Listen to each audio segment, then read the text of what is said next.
The Philippine National Police, or PNP, is assisting residents affected by typhoons with nearly 5,000 personnel deployed in regions at risk. Preemptive evacuations have started in Region 2, and forced evacuations may follow if needed.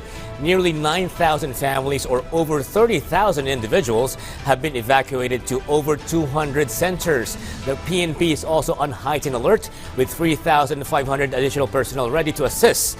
PNP spokesperson Police Brigadier General Jean Fajardo assured cops are not experiencing fatigue and emphasized the importance of ensuring the welfare of officers and their families. Hindi tayo pwedeng mapagod, sir. Kausap ko nga si General Maralag, pang-anim niya na bagyo yon, na typhoon. Magmula nang siya ay ma-designate as RD. At sabi naman niya, okay pa yung mga tropa.